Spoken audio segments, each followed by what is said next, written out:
Hi guys, and welcome to another session of Honest Talk About Women, where you'll learn tips, tricks and strategies on how to navigate the minefields of dating and relationships.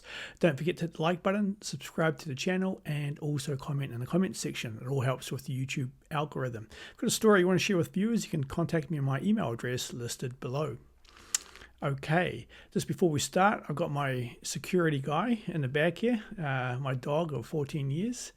It's a little bit wet outside, it wants a bit of warmth, so it's coming to my office. And if you hear any sort of snoring, it's not me snoring while I'm talking, it's my best friend, my dog, okay? So this one's a viewer story. It's from a young lady.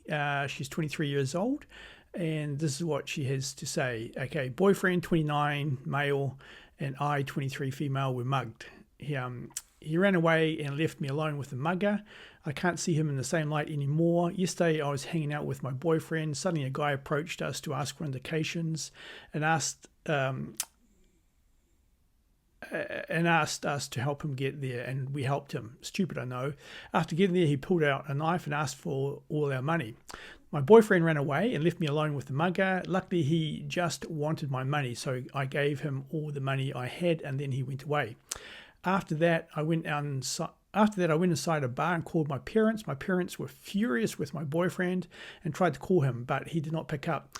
We then went to the police and then returned home, and after maybe 2 hours, I received a call from boyfriend asking me where I was. I exploded on him, and he did not even apologize, but kept telling me he did the best he could. My question is there any way to recover from this?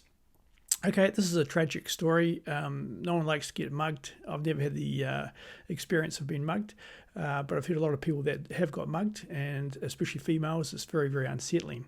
So this is not too different, guys, from a story some time back. I recall in my hometown where a father abandoned his wife and kids with an aggressive dog. He just ran from the scene. And a journalist later asked him why he ran away, and he said, "It's just a gut instinct. I just ran. I don't have an excuse." And then obviously that marriage dissolved very quickly. The wife filed for divorce, and this is not a lot different, guys. In reality, it's over. To the young lady that sent her story in, it's over. A guy can't recover from this. He showed his true character under pressure, and he ran away. His duty as a man is to protect his partner, his girlfriend, his wife. And he shows he just doesn't value you by running. In some ways, he's a wimp. He should have stayed with you to protect you. You could have got raped. You could have got murdered. And all because he abandoned you. A guy with a knife to a female is a very scary situation. Very scary. And it could have turned it to be more tragic than what it was. And if he abandoned you on this occasion, which is to me is a dismissible offence, then he'll likely do it again later in life when your relationship gets a lot more complex, and you start living together. You have budgeting, you have joint finances, possibly you have children that arrive. The kids are sick. You've got sick parents.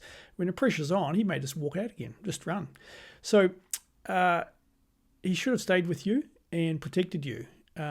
Firstly, he should have talked his way out of it and explained. He should have talked his way out of it. But failing that, just give the guy the cash. You know, life is not worth $20, $40, $80, whatever cash you had. It's just not worth it.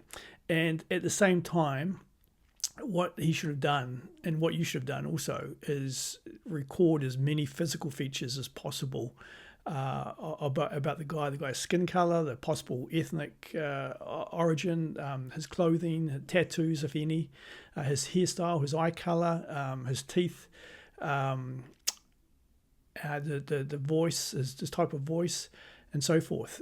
Because you pass all this on to the police, and you'd be quite surprised what the police have at their surveillance capabilities. They have a lot of biometric searching capabilities, so there'd be a good chance the police would have got him, and that's what the police are there for. You know, they're a backup force. Just look at them as your own personal bodyguards. They're out there to keep people safe, and they've got a lot of resources at their fingertips. So if he was becoming overly aggressive, and in my situation, I would have sized the guy up, and if I could have taken him on, I would have taken him on. But my first preference would be, one, to talk my way out of it, or two, give him the cash. But in some ways, I don't have cash. I just carry plastic, so it makes things a little bit tricky because obviously he wanted the cash. But I would have taken him on if I thought I could take him on, I'd take him on. And that's what any guy should do after, as a last resort, if things were going to go south. You might as well go down fighting rather than on your knees pleading for mercy. And lastly, 2 hours is way too long. He didn't get in contact with you for 2 hours. He should have been in contact with you within less than 10 minutes. 2 hours is a huge time. You could have been brutally murdered.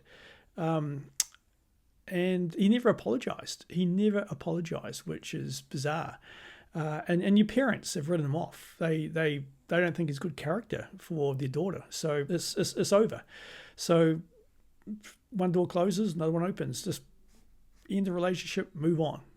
So that's it for today, guys. Not a nice story, but it's realistic. Hope you got something out of it. You're there to protect your girlfriend, guys, your wife, your lover, and you don't abandon them. I hope you got something out of it. Don't forget to hit that like button. Don't forget to purchase yourself a dating on Amazon Kindle. Can be in your inbox within seconds. Until next time, take care.